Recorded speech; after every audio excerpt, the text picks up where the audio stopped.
Hey everybody, this is Jeff Stanek with Figured Out Baseball. I've got a really good Figured Out Baseball podcast for you today that I'm very excited to get into the conversation. We've got Brandon Golden on the phone with us today on the podcast. He's an assistant strength and conditioning coach at East Carolina, really good Division I program in North Carolina. And he's got a great background, and from my conversations I've had with him in the past, he's got it, just really gets it, which is probably why he's at the level that he is. So I think it's a great one to tune into if you're interested in the strength and conditioning side of things. I'll give you a background on Coach Golden before we get into questions with him, and just let you know where he's been and where he's come from. He graduated from East Carolina in 2012 with a degree in kinesiology. He spent 2012 and 2013 as a volunteer strength coach at High Point University, Division I program in High Point, North Carolina. He spent the spring semester of 2014 as a volunteer strength coach at Mississippi State. Spent the summer of 2014 as a volunteer strength coach at Wake Forest. And then from the fall of 2014 through the spring of 16, he was a graduate assistant sports performance coach at St. John's University in New York City. While he was there, he was the strength coach for the baseball team, women's tennis, golf, men's soccer, women's track and field. While he was there, he got his master's degree in sports management.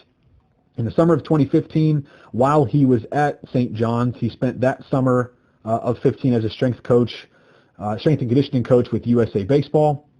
In the fall of 2016, after graduation from St. John's, he was a strength coach, spent one semester as a strength coach at Charleston Southern, a Division I program in Charleston, South Carolina. And then he was hired at ECU in January of 2017 officially. He's been there since. He is currently the strength coach for the baseball program as well as women's soccer at ECU. He's the coordinator for the internship program. He's certified through CSCCA, NSCA, through TPI, and with Precision Nutrition. Brandon Golden, appreciate you spending some time with us today on the podcast. Absolutely, Jeff. Thanks for having me. I usually like to start with something that kind of stands out from your bio. And for you, I guess you've been at a handful of different places, and now you've kind of gotten to make the strength and conditioning program for the baseball team at East Carolina, a chance to make that yours.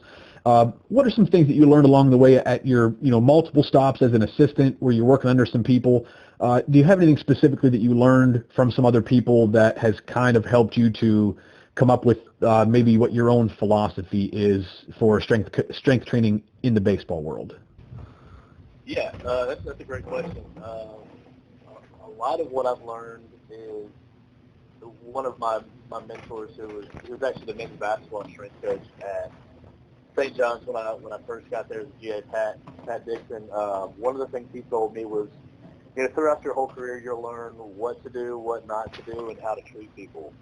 And I think though that wasn't necessarily like the X's and O's of how I'm going to make sure my pitcher scapula is rotating upwardly and all that good stuff. It was an opportunity to learn from everybody, regardless if you agreed with their periodization or the way they train athletes or the certain cues they give. It was a really good thing that's molded me, and it's something that I've used today, and it's still something that I teach our interns. I'm like, hey, there may be something that I teach you that you don't like, and that's fine.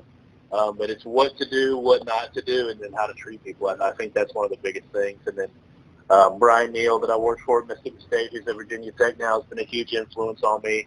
Ryan Billings, who was my mentor at High Point. Andrew Crossley, who's the head guy at High Point now. Tim Wright at Wake Forest, Chad Scott, and then everybody here at East Carolina, the whole entire staff that's directed by Coach John Williams, has been huge influences for me, because I'm able to discuss what I'm thinking in my head, and I think a lot of us as coaches always have a plan and a way that we're going to do things, and we're looking at when our games are. We're trying to take into account every single factor that our student athletes are going to encounter, and being able to bounce the ideas off the staff at East Carolina has been huge for me, because a lot of times they'll look at things and say, hey, well, Brandon, you got a great plan, but did you think about this? Or did you think about, there's certain little things that I sometimes miss over. I think I'm pretty good at looking over the big picture a lot of times, but there's sometimes those small little things that I didn't even think about when it comes to constructing a training program, to where I got those people that are so brilliant that just bounce those ideas back to me and say, hey, well, that all sounds great, but just think about it in this aspect. So it's been great. I've had a lot of great mentors, and I'd be remiss if I didn't mention Chad Scott as well. Chad actually let us live with him and his family when we were in Charleston, so I've been very lucky. And there's many others. It's not the whole list, but we'd be here forever just talking about his been an impact in my life as far as strength and conditioning goes, but there's been a ton of them. Right now, when we're recording this, we are in the quarantine phase where most people, most states, I believe maybe all states are on a stay-at-home order. So, kids aren't able to go to the gym. They're not able to go to their school and work out. People are having to do some things to come up with, having to be creative at home to try to find ways to continue to work out. I'm sure you've seen some of these things, but I've seen videos of people on social media where guys will, put a couple of hay bales on the end of some sort of a bar or a pipe or whatever, or guys will throw a couch on their back and and do some squats, or you see a lot of that kind of stuff. What would you suggest for people that are home right now that maybe don't have access to any weights, or if they do, very minimal type stuff? I know that you are working on some programs that you plan to put on Figure It Out, which we're excited to get. But in the meantime, or even if someone's listening to this and maybe they want to do something different, anything you'd recommend that is a focal point right now with limited things available, just trying to keep on track and trying to not lose, maybe for guys that have made some good gains over the last year or two, and right now they're worried about losing those gains. Do you have any advice or suggestions for that player right now? Yeah, absolutely. We were, like you said, we'll have some videos that'll be coming out soon that'll talk about various isometric holds, which is just like a static hold in various positions, some eccentric training where it's a tempo on the lowering aspect of the movement. But one of the biggest things that I would say right now, Jeff, is just to be creative and to go out and, like, we have our head coach talk to one of our outfielders, and he's like, hey man, just get an axe and go out and chop down some trees. Like, just be creative, because this is the only time in my career, and hopefully the only time in our athletes' careers and in the future that we will ever have to deal with something like this. So it's a great opportunity to get back to training as something that's fun, and it's not necessarily something that it's not something that's boxed in, it's not something that's boxed into this one stereotype of we're going to do free weight training, ground-based movements. Like,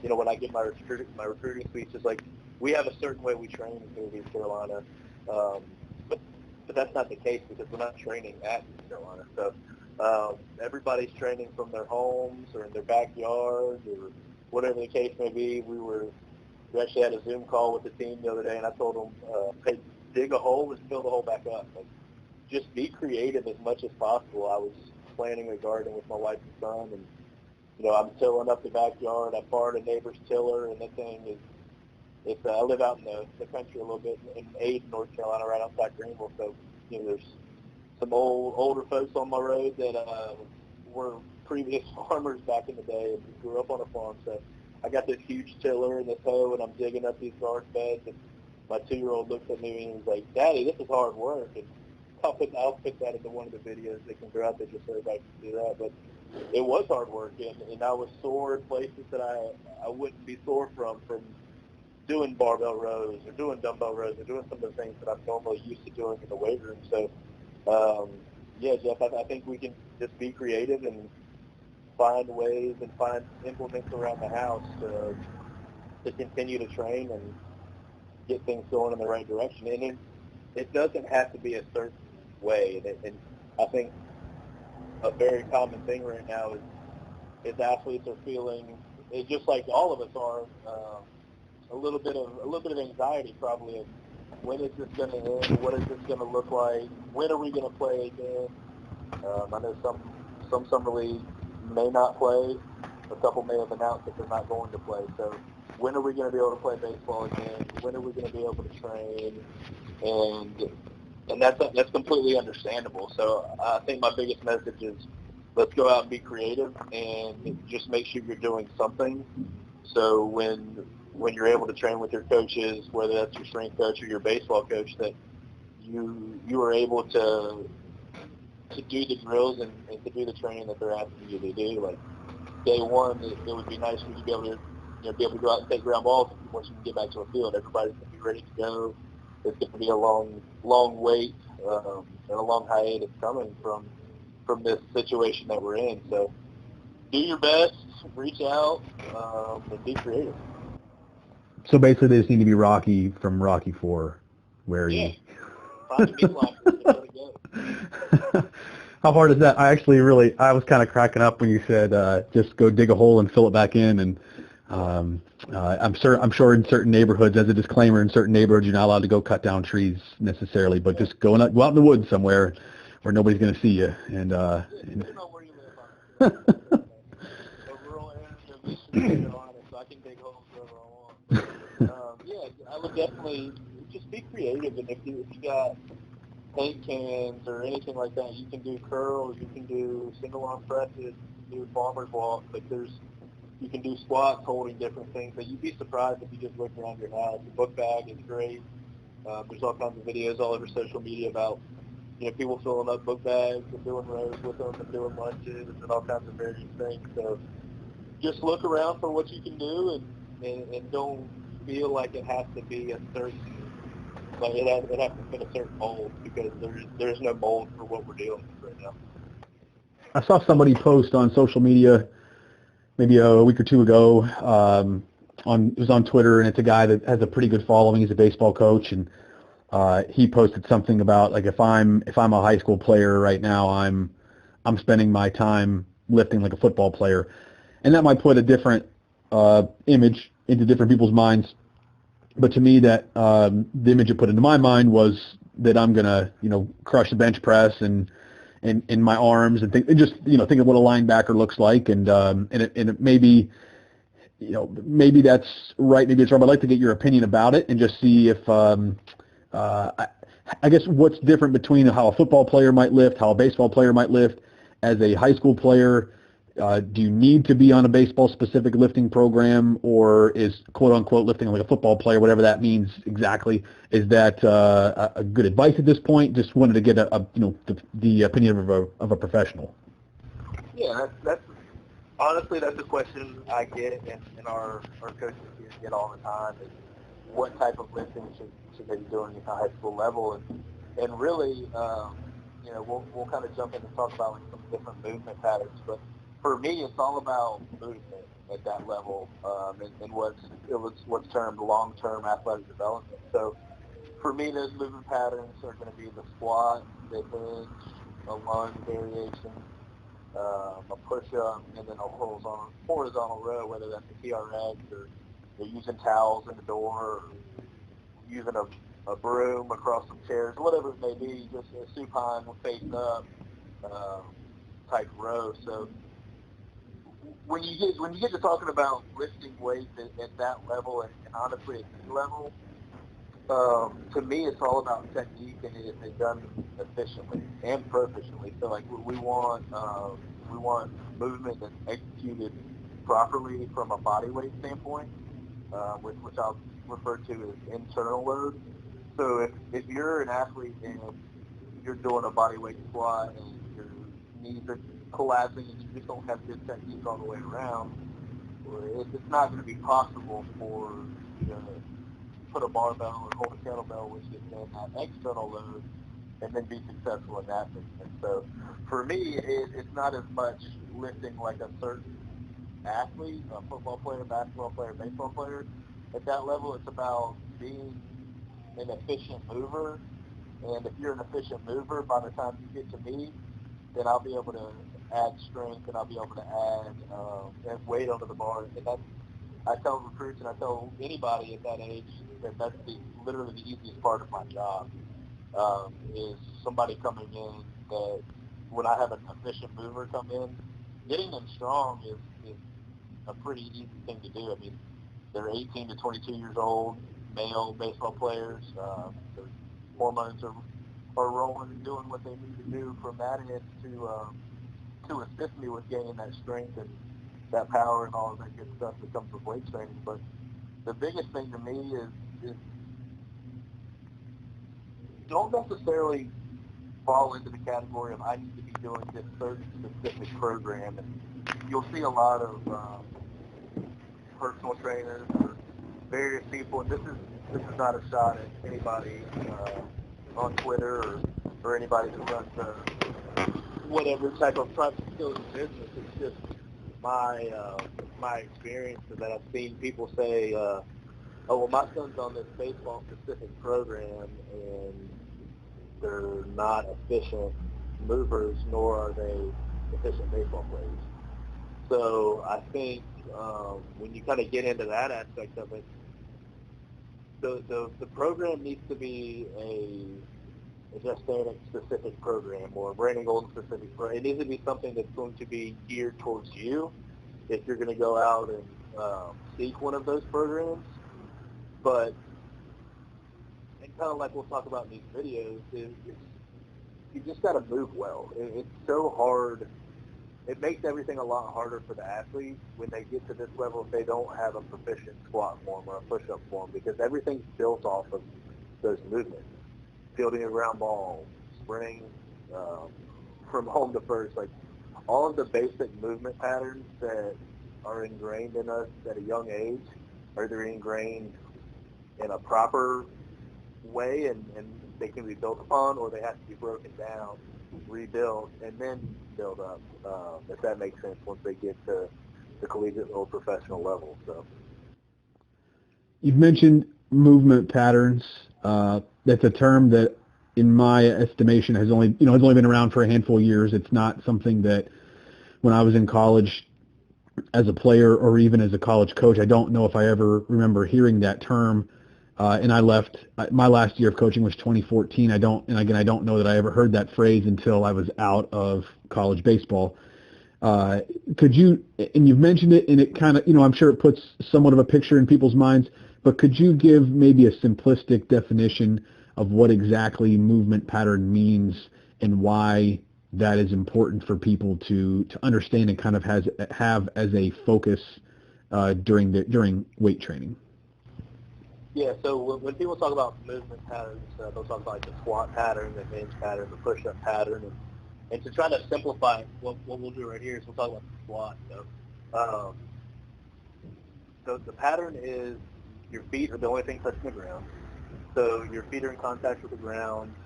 You have various joints, your ankle, your knee, and your hip, that are involved in executing this pattern. If your brain can't send a message to your body and do that movement efficiently and recruit the proper motor units and muscles to fire in a proper sequence, then the movement will be what some people call like a faulty movement pattern, or you'll have other motor units and other muscles trying to do somebody else's job because they're overactive or whatever. There's all kinds of different reasons why, but it's just basically allowing the muscles that are meant to do a certain job to do their job, and the other ones to hang out and not do their job until they're required, if that makes sense. So I had a former player when I was a high school coach that, I was no expert in the weight room, but I would bring in weight programs that I had, from my college coaching days or whatever, and just felt like we had a pretty good program together. We had a player that I can specifically remember that did some weight training at home. It's not like he was unfamiliar to the weight room, and his dad was pretty big into weightlifting. But when he did his squats, for example, he was on the balls of his feet when he was, in the downward phase of the squat. And I would tell him that you're supposed to be on keep your foot flat and drive up to your heels. And that's just the only reason I knew that is because I would, Google a how-to video and just try to make sure I could help my players the best I could. But for whatever reason, it's just had a really hard time sinking into him. And just as far as I guess why these things are so important for someone like that who's got weight on his back.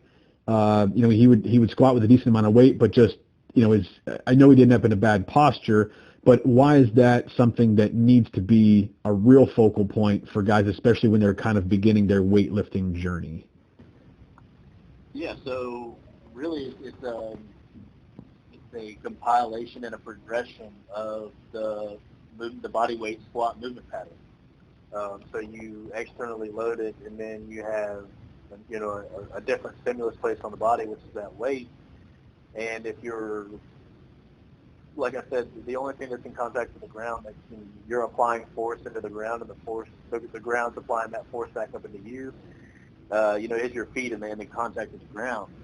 So if you're rolling up towards the balls of your feet, you're distributing force in a way that you don't necessarily want it distributed. You're kind of putting that towards the patella, as opposed to the quad musculature and the glutes and the hamstrings, where you're trying to train your muscles. You're not trying to put a shearing force at the knee. Gotcha. As far as the baseball specific lift, I know that there's got to be there's got to be something that's a little different about baseball as compared to some of these other sports. In baseball lifting, is there anything that should be more of a focal point? When you're able to have access to a full weight room, should there be more focus on some muscle groups than others, or less focus somewhere else than other sports may have? Just as far as like kind of defining what a quote unquote baseball specific lift should be, a good one. What are the focal points? Yeah, I think one that people can even work on now is the rowing patterns, the upper body rowing, the pulling patterns. So for that, anytime your arm is moving, so your shoulder blade should be moving with it. So when I first started in training and conditioning, when we were teaching the single arm dumbbell row, it was let me pack my shoulder blade down and just move my arm and try to get the musculature on the back as big and strong as possible. Well, kind of like we were talking about some of the squat patterns, if it's not happening in a timely fashion efficiently, then there's no way it's going to transfer to the game or to the sport, which is the whole point of training. So anytime you're doing in a row, and I'll get some videos of this as well, so you think, but anytime you're doing a row, you want that shoulder blade to be able to move at the same time as that hand's moving. So that's some stuff when I was at GA up at St. John's. I got the chance to spend some time with Eric Cressy up in Massachusetts, and he taught me a lot, and still I'm learning a lot from him about how the shoulder functions and a lot of things like that. So that's what I would say is the biggest thing, is make sure the scapula can do its job. You said earlier that, from some of your early answers, I had like 3 different ways I wanted to go. So I'll kind of hit the third one here. You said that if you've got somebody that's putting together a program for you, they kind of need to know a little bit about you, the person. It needs to be a Jeff Stanek specific program or a Brandon Golden specific program because of just my own personal abilities or inabilities. But with the Figured Out Baseball website, generally speaking, it's not individualized. They're not individualized programs. It's more about offering something on a free platform that is out there for everybody, and then it's up to the individual to kind of find, even if it's a hitting or pitching drill or infield defensive drill or whatever, to find things that work and things you're comfortable with. But in this situation, with the strength programs that we offer, again, it's not written for the individual. Is there anything that an individual should kind of know going into this? Or like if they, for example, when you post the workout programs that you want to post, it's not written specifically for me or for anybody else.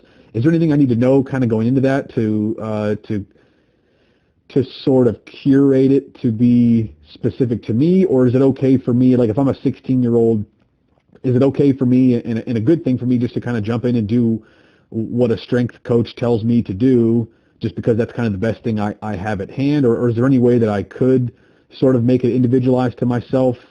Maybe that's a really broad question for you, but something I think that, when people hear your answer that a specific program to you is the best thing, this might be but what's on Figured Out Baseball might be the best thing they have available to them just for financial reasons or whatever, or who lives around them. But is there any way they can kind of make it a specific program for themselves, or is it good enough, I guess, for a lot of people to follow a program that was written for a larger audience? Yeah, I would tell them to reach out to their baseball coaches and ask them what do I need to improve upon to be a better player. So, for example, we've had, with my role, here at ECU, I'm at practice. I'm doing a lot of things where I can see what our players are doing and see some of the deficiencies. But I also have conversations with our head coach and our assistant coaches who are, I'm sitting there watching ground balls or, bullpens or whatever the case may be, and I'm watching, and then I'm also hearing them tell me, hey, he needs to be able to sit. He can't sit low enough to field these ground balls. He's hitting too high. He's hitting too high. So I know hip mobility needs to be, a priority for that individual. One of our pitchers maybe not be able to get out front when you're pitching, like, the pitching catch, like, something just doesn't look right. They're not able to finish the way I want. And then I'm able to do some things in the weight room. I think understanding who you are as a baseball player can help you make these exercises more specific. So if you understand what are some of the qualities that you need to work on, then these videos will be specific to you, because we'll have some. Now, no, they won't be written specifically for you and mine as an individual, but they will be written for that quality that you were trying to develop. So, like you said, Jeff, I think what you're trying to do with this platform is phenomenal, because there are a lot of people that don't have the resources for whatever reason to be able to get good quality training, and this is an opportunity for them to learn who they are, be a little bit more vulnerable, and it also shows their coaches at whatever level they're at that they're dedicated, they're interested in developing themselves to make the team better so they can win more games. So that's what I would say, is ask what you need to work on, video yourself taking ground balls, video yourself hitting, video yourself pitching, watch it, dissect it, see if that's exactly what you wanted it to look like or expected it to look like, and you go from there. And then we'll have some videos on the website that'll address various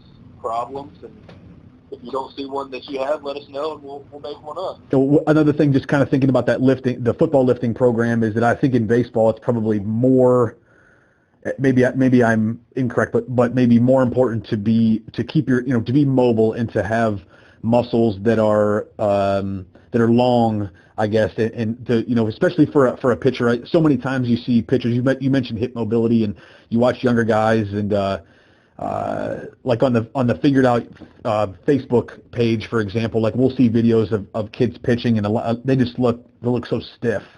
How much do you work on mobility when guys get to campus? And maybe that's something that guys could be doing right now as well, is just, finding, I don't know, a yoga instructor on YouTube somewhere that is pretty good. But when you get guys on campus, do you feel like, generally speaking, guys are need to work on mobility when they get there, or do you feel like the athletes you get do seem to focus on that pretty well, or their mobility is pretty good, or just, what's your take on that? And is that something that you think could be a good focal point right now, just with guys being stuck at home? Yeah, I think mobility is a thing that is huge for us, especially when they first get here.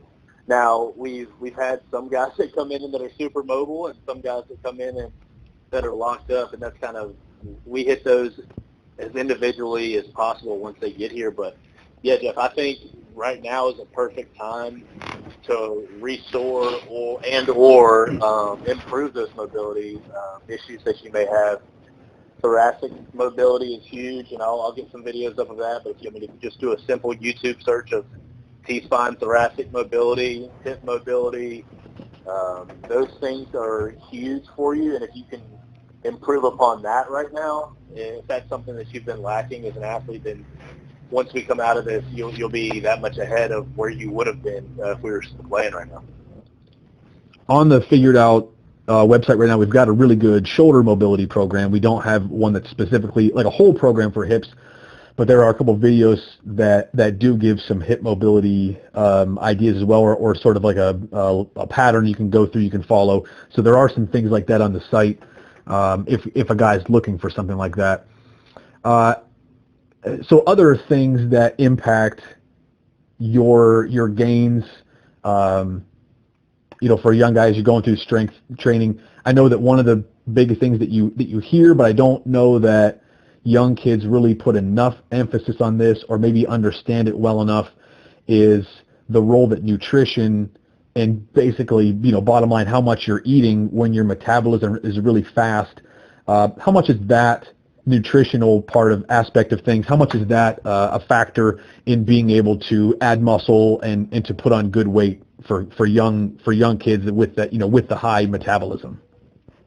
Nutrition is everything. So I can't do my job and I can't be successful in what I'm doing at East Carolina without our nutritionist and dietitian, Christina Parrish. And she's awesome, and she makes sure that our guys have what they need, and all of our student athletes at ECU what they need. So without nutrition, you're fighting a battle that you're never going to win.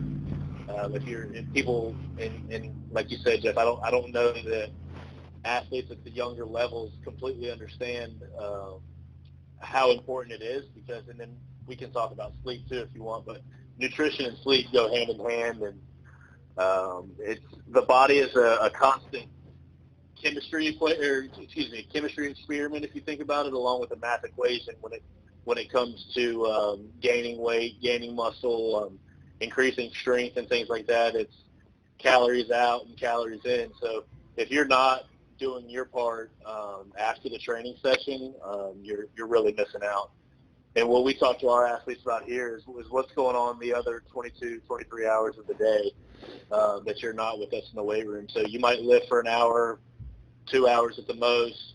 What are you doing those other hours of the day to make sure that you're going to recover, you're fueling your body to be ready to go the next day and continue on for an extended amount of time, because that's really where you see the gains in anything in life, is consistency. So without that consistency as far as training, sleep, and nutrition, you don't stand a chance in being an elite level athlete.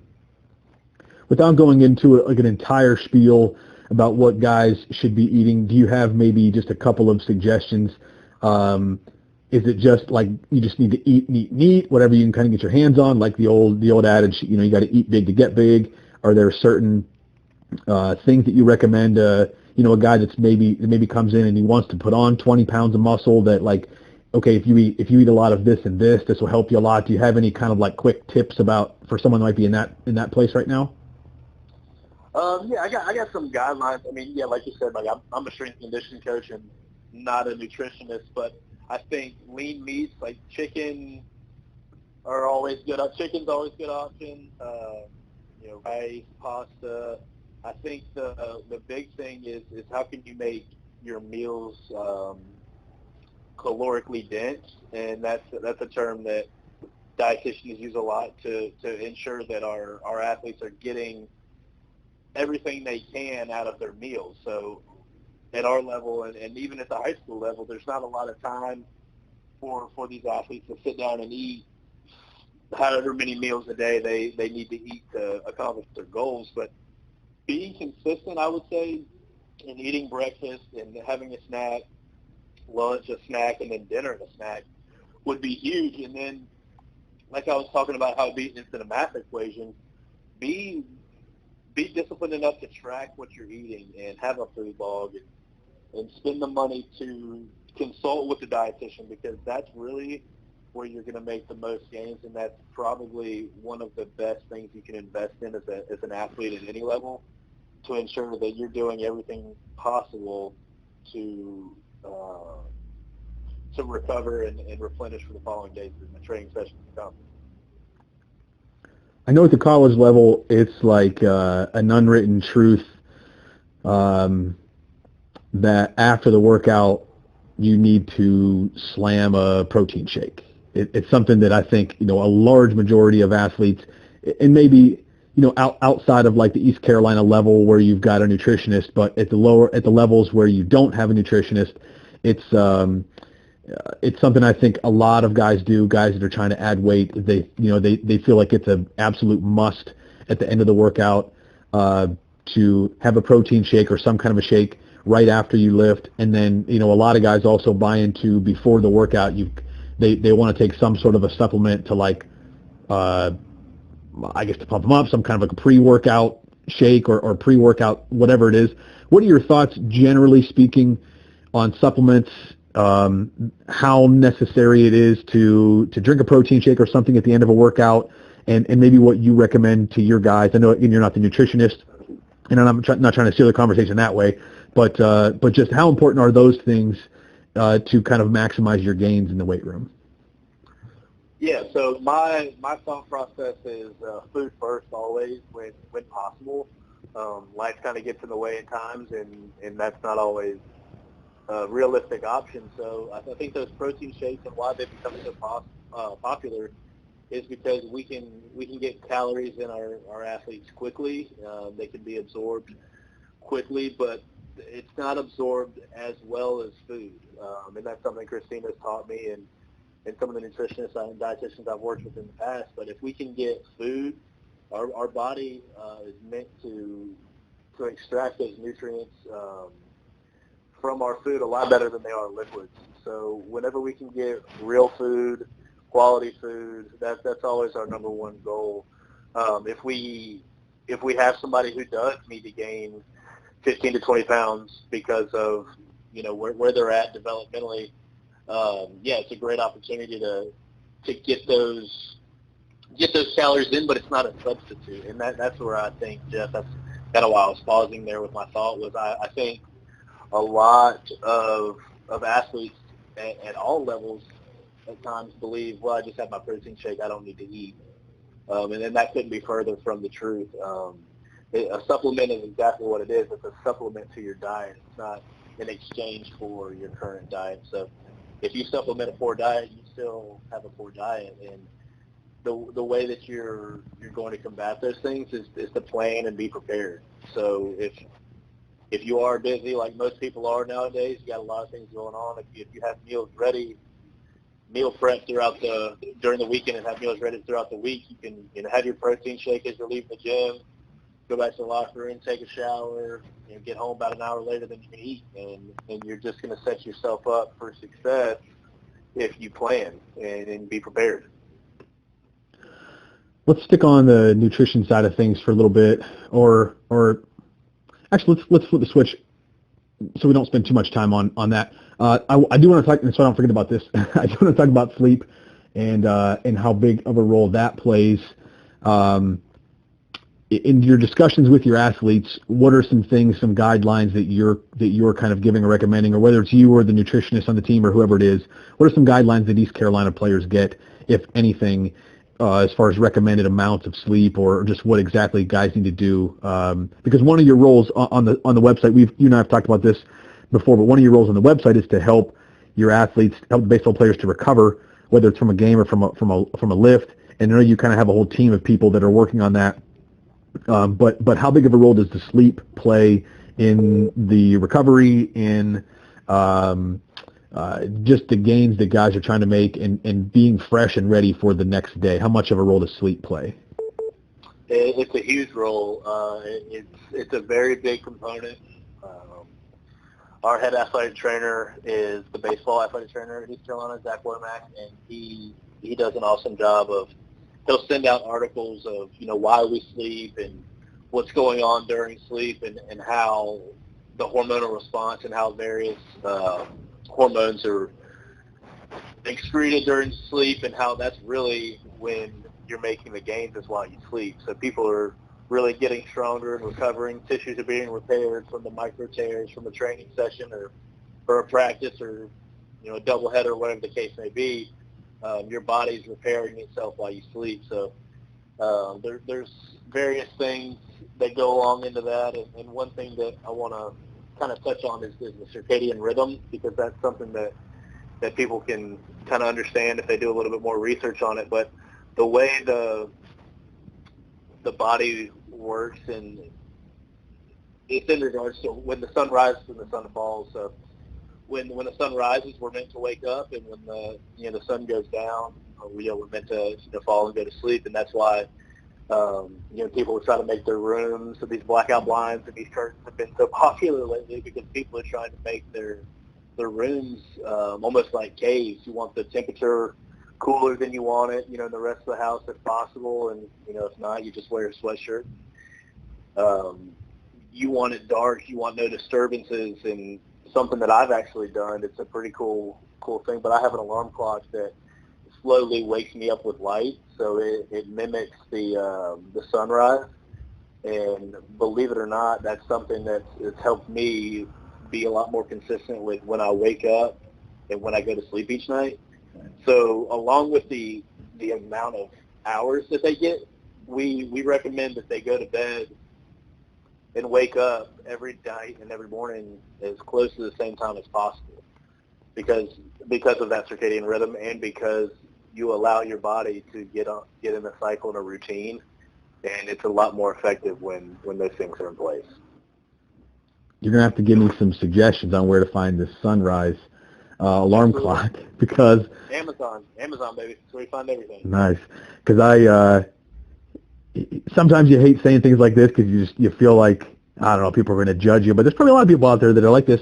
I, for whatever reason, as I've gotten older, have gotten more accustomed to hitting the snooze when I was in college, or even, I blame my wife actually, because when I met my wife, I was not a snooze hitter. When I knew how much sleep I needed, I'd set the alarm. When the alarm went off, I'd get up, and she would like to hit the snooze, and she's kind of got me in that habit. So hopefully she doesn't listen to this, but I'll blame her. But maybe that's I've been trying to think of something to do, something different. Like what can I do differently? And I don't have a great answer, but maybe this will be something I can do. Actually, when you and I spoke before, I thought maybe I should just open my curtains in my room, because we do have the blackout curtains, and if I just open those up and let the sunlight wake me up in the morning when there is sunlight. Right. Yeah. All right, so I want to kind of stick on the path we've been on for a little bit. Is there a difference? Should there be a difference for someone who's working out, who wants to maybe drop weights, not necessarily the right phrase, but that wants to clean up their body and needs to get a little bit leaner and stronger, as opposed to somebody who's kind of, the typical 15, 16-year-old who's pretty scrawny and wants to add weight? Is there a difference in the workout they should be performing, or will a good workout sort of produce the desired results for anybody, whatever end of the spectrum that you're on currently, in comparison to where you want to go? Yeah, so again, those movement patterns will be great for anybody that's trying to gain weight, whether it's muscle or lose that weight, whether it's adipose tissue or whatever the case may be. But the biggest thing with having different goals is having a different volume and intensity, which is basically sets and reps, and how can we manage those, and how can we manage rest times and shorten those rest times for somebody who's trying to work on fat loss, and extend some of those rest times for somebody who's working on strength, and then have them somewhere in the middle for somebody who's working on hypertrophy. So really, rest intervals, sets and rests, those variations can be huge when trying to accomplish different goals. But as far as the exercises themselves go, specifically, no, not necessarily. I think everybody can pretty much do similar movements, but it's how those movements are done and how many of them are done and what time frame. For some players that are out there that are skinnier guys, particularly pitchers, baseball we like tall pitchers. And when young guys are tall and they're still growing, a lot of them have trouble, really putting on any weight. But I know sometimes that there is the perception for a young pitcher that I don't want to get too bulky. I'm 6'3", 150 pounds, 160 pounds, and I'm throwing pretty hard, and I'm afraid that if I lift, I'm going to get tight, and I'm not going to throw as hard. I'm going to lose some of the things that are making me throw hard right now. Is that to you a misconception, and how would you kind of react to someone if someone that came to ECU that kind of had that mentality and you were having that conversation? What would that conversation be? Yeah, that's a huge misconception, and what I would tell them is if they're the person that you just described, it's 6'3", 150, 160 pounds, and then that's a taking time off if they're throwing hard. If they're currently throwing hard at that weight and that height, that's frightening to me because of how the forces that are applied to the body. The human body is not meant to throw a baseball at 90 plus miles an hour, but we do it all the time, and people are pretty healthy doing it. But over the long haul of a career, you're going to get retroversion of the shoulder, which is just basically the ability for, and throughout a playing season, which is basically the ability for that shoulder to externally rotate, and then there's just more movement in that shoulder, and there's more range of motion. And if you add that on top of not being able to put the brakes on, so basically we can take a step back and look at this. Most people don't have a problem applying the gas or putting force into the ground when their foot's on the rubber and they're trying to push down the mound to ball release and let the ball come out. But it's when your body's trying to slow all that momentum down going towards home plate, that's when it's going to be. So your body's not going to let it speed something up that it can't slow down. So if you don't have the brakes to slow that down, which is what strength and the ability to apply force, accept force, and reproduce force will allow you to do, and that's the whole purpose of weight training for a pitcher and any athlete, is to be able to withstand the forces that you're going to be demanded of in your game and in a skill on the mound.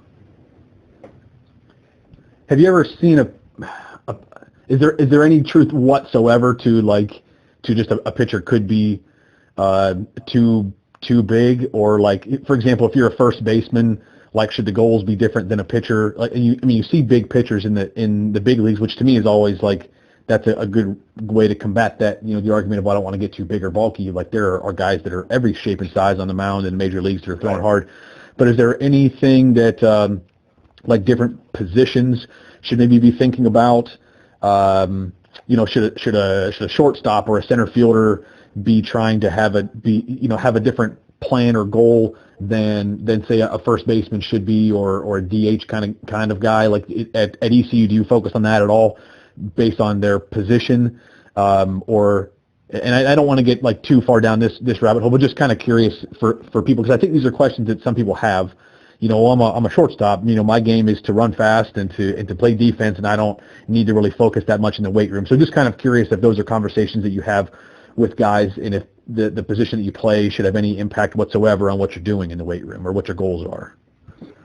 Yeah, but we want our middle infielders to be able to move quickly, to be able to sit, put a foot in the ground, and move properly to field the ball. Same thing with our center fielder and our corner outfielders. We want our DHs, our big guys, to be able to get up there and mash and hit the ball and do the things that they need to do. But I think for us, what we're really trying to do here at East Carolina is to make sure all of those people are interchangeable. We have more two-way guys here at ECU than I've ever had in my career, and it's phenomenal. Our shortstop will come in and he'll pitch. Our third baseman can come to pitch. Our first baseman, left fielder, at times is our Friday night pitcher. So it's a little bit different than a lot of other places I've been as far as that. And we have more guys that can get up on the mound as well. We have some freshmen that are very talented that are going to be filling those roles here soon. But really, it's just the demand of the sport and what do they need to do. It just goes back to me being at practice, and I'll pick up basically Coach Gallagher and I talked to in the fall this past year of me being at practice and using that time better to help us make our players better. And I'll take a notebook out of practice and I'll pick the group, whether it's the middle infielders, the left-handed pitchers, the catchers, and I'll just watch everything they do that day and take notes on it. And our staff with staff from our head athletic trainer and our whole entire baseball staff, we have such a good relationship and an open line of communication where I'll be standing there watching something, I'll take notes on something, and we all have a locker room together out there in the field, so we're really together a lot, especially in season. So those questions and those conversations flow naturally, to where that's really how we're individualizing a lot of the things that we're doing. And then Coach Gallagher and I meet and talk all the time about what we need specific guys to do to make sure that they're helping us and helping themselves get better, helping us as a team improve. All right, this is kind of an aside again from the podcast, but for whatever reason there, in that answer, there were times when you were breaking up a little bit. I don't know, Can you hear me okay? I could, but before I answered, it was like, but it was like doing some weird connection. Yeah, it was there too, but now you sound perfectly fine. So, okay, so we should be fine. Sorry, man. You're like getting tested in every possible way with this podcast. It's all good. Okay. All right, let's jump to the next question. I've written down my notes there for the editor. Brandon, is there a time of the day that works best or that is recommended to work out? Does the body, respond better to morning lifts, nighttime lifts? I know that some schools aren't going to have their choice necessarily just because of big school, small weight room, or whatever it is. If a team shares a weight room with somebody else, especially at like a JUCO level or whatever, they might not have a choice.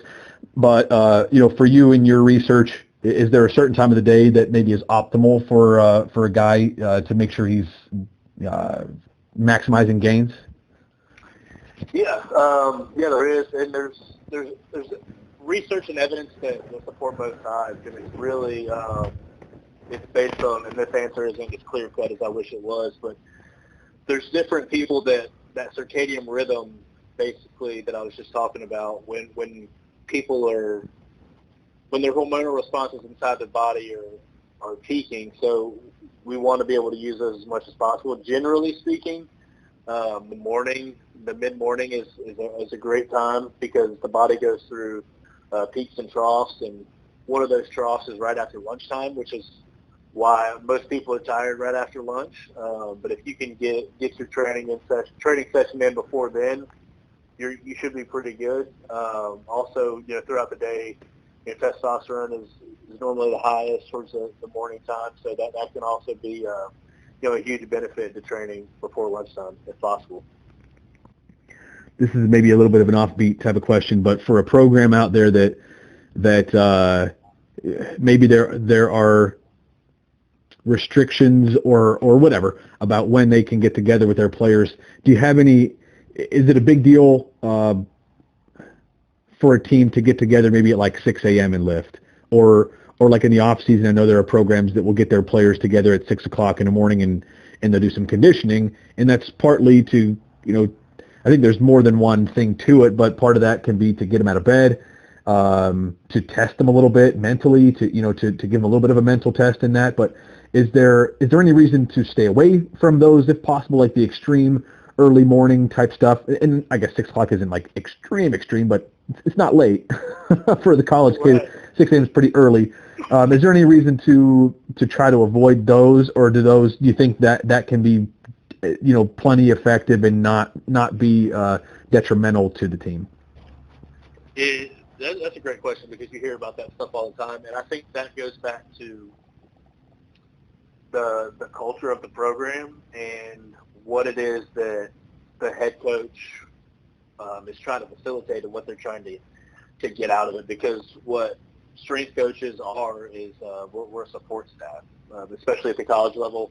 I'm supporting the vision of Coach Godwin and Coach Hamilton with their programs, and that's what it is. And I'm referred to as the expert in my field, and I get to go in there and have conversations, and we talk about what the best plan is for our athletes. But at the end of the day, it's their programs, so you have to understand that first and foremost, and be comfortable in that situation. But getting back to answering that question, it depends, really. It can be a positive thing. It can be a negative thing. It's all situation specific. Like, we get our guys up here early from time to time, and it's just like you said, to test them a little bit, to see where they're at mentally, and can they push through things. I mean, in the 2019 regional, we had to win. We lost game one. We had to win 4 games and 3 days, and our backs were against the wall. We had like a 7.8% chance of winning that regional. We did it, and some of the attributes to that are some of the ways that we train. And Coach Godwin is a very big believer in making sure that we're mentally tough, and I am as well. And when I say that, I think people sometimes look at mental toughness as either it's a really good thing or it's a really bad thing. and how to train that is one or the other. I think anytime you're training, I think anytime you're practicing, I think anytime you're doing something physically, you can be training mental toughness, if that makes sense. So there's never a point in time where the mental aspect of it isn't involved, because our brains are so intuitive and so interconnected that people have been researching the brain for years, and we still don't understand everything that's involved with the electrical signals and everything that goes into it. So the mental aspect of baseball in particular is huge, because like everybody says, when you're walking up to the box or you're walking up from the bullpen onto the mound, you want to feel like you're 10 foot tall and bulletproof. So when you fall back to your training of, I've done this and I've worked my butt off and I've woke up at 6 a.m. and I've ran, or I've slept in till 10 and I've gone out and got after it, whatever the case may be, your end goal is when the lights come on, when we lose game one of a regional, like if you looked around the dugout, if you looked around the team room, there was no doubt in our minds that we were going to put our best foot forward. Now, did we know we were going to win the regional? I don't know that we knew. I knew we were going to give it our best damn chance, and whoever we were playing was going to have a tough time, because we weren't just going to lay down, because we were mentally tough, because we were talented, and we were playing at home. So that's kind of my thought process on that is I don't think it's good. I don't think it's bad. I think it's situation specific. Now, if you don't have a culture where your guys are bought into you as a coach and you're trying to change the culture, that may be something that you have to kind of wait on, or it may be something where you say, you know what, I need to do this now to get my culture to where I need it to be. I think that's a question that coaches will kind of have to answer for themselves, and what are they comfortable with, and what are their beliefs, because that's the biggest thing with when you're training people, regardless of their age. They have to believe in you and they have to trust you. And if you don't believe in yourself and your methods, there's no way that your athletes will. They'll see right through it. They're a very, very smart group of people, and a lot of them want to understand the why. And if you have them doing something and you can't give them a why, you just lost credibility. It takes a long time to build that credibility up, and it takes a very, very short amount of time to ruin it. So that's my best piece of advice on that, is to make sure that you're staying true to your beliefs and that you can explain the why. In your experience, does the weight room play, or maybe why does it play a part in building mental toughness and even team camaraderie? I'm a believer that the team really can use the weight room as a way to trust one another, to build trust in each other, to trust your teammates, which I think is in baseball something that is maybe overlooked sometimes by some people, and maybe not enough weight is put on that, for a teammate to trust another teammate. For example, for a hitter that thinks he's pretty good, if they're going to kind of pitch around him, he's got to be confident that guy behind him is going to get it done in order to not expand the strike zone. And same with the guy that's coming out of the game from the mound, or maybe he wants to go in, but the coach calls on a teammate instead. To have some trust in your teammates. Is the weight room somewhere that you believe that can happen, or do you think that maybe that is something that is overstated a little bit? No, I think 100% it can happen, and it does happen with us. It's shared adversity. Anytime you go through adversity, it does one or two things. It makes you better or you break. So we throw a lot of adversity to our players because we want them to be ready to play in front of some of the biggest crowds in the country, and to be able to go out there and respond and to take a deep breath and say, I've been here, I've had adversity before. Let's just go out there and execute and fall back to that level of training. One or two more questions here, Brandon, then I'll let you go for the day. And I like to bring up experiences from my past, because I figure that the experiences that I've had as a coach are similar experiences to what other coaches have had.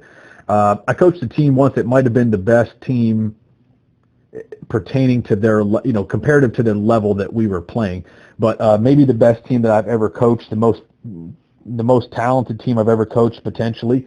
They, as a group, did not like to stretch before we played. They didn't really buy in as a group, and I don't know if it was driven by a couple guys who were sort of vocal leaders on the team that and the other guys kind of followed them. I don't know where exactly how it got to that point, but they didn't like the dynamic stretch at the beginning of practice. They felt like, well, we're young and we're in good shape. We don't wake up sore in the morning like you old guys do, and we can just come out here and kind of lace up and play. Do you have any thoughts about that? Is that about the importance that people should place on that, the importance of a dynamic warm up before you play? And I kind of get it to a point in baseball. It's not football or it's not basketball. But there's a lot of standing around in baseball. If you're an outfielder, I mean, you might jog out there between innings and you might go 6, 7, 8 innings without getting a ball, where you're jogging on and off the field and you're kind of waiting your turn in the dugout. There can be a long time where your body, one of the points of a dynamic warm-up is to get your body temperature up, but there's a lot of time where you're kind of standing around and the body temperature can go back down. How important is it for baseball players to work on or to make it a priority to have a good dynamic warm-up before you play, to kind of get your body temperature up, get heated, get a little sweaty, or is that something that you think, again, is another thing that maybe a lot of coaches put too much emphasis on? No, I definitely believe it's important. We do it every day, whether that's practice or the games, and that is something that we do have to deal with in our game. That you never know when your name's going to be called. You could sit for the first 7 innings and you're going in the 8th or 9th to play defense or to have a pitch at bat to help us win a game. So what we do is we're constantly having guys move around. If we're at home, they'll go underneath. We got a tee that guys will move around a little bit. We'll kind of just do whatever we need to do. Guys jog down to the foul pole in between innings, jumping jacks in the dugout. Got guys doing stuff down in the bullpen. I'll go down to the bullpen a lot with some of our guys, and one of our graduate managers, Caleb Nairn, does a great job with making sure our guys are doing their dynamic warm up in the bullpen to make sure that their bodies are hot. So as soon as Coach Dietz and Coach Ugawa decide that we're going to go to somebody else, that they're ready to roll, and whenever they need to start throwing, he does an unbelievable job managing all of that stuff. And then I just get to go down there and say, hey, just start jogging now, and just tell them little things. So yeah, Caleb's a huge asset to us in that aspect. But as far as the dynamic goes, I think it is kind of like we were just talking about it. It's not just a physical thing. It's a mental thing of turning the light switch on, being ready to go. There's a lot of it's time to go to work look on our guys' faces when we're doing our dynamic. It's one of those things of, hey, we're ready to play, we're ready to practice. It's time to go. So I think along with a physical standpoint of getting the body warm before we're going to go out there and swing or throw or whatever we're going to do, it's also a mental thing, and it's also an education thing for certain coaches. If you can have, like, we'll warm up and then we'll go right into base running, or we'll warm up and we'll go right into throwing, and if we're practicing, and we'll warm up and then we'll go right into hitting and BP on game day. So our coaches have everything lined up the best they possibly can to make sure our guys are moving around and they're ready to go.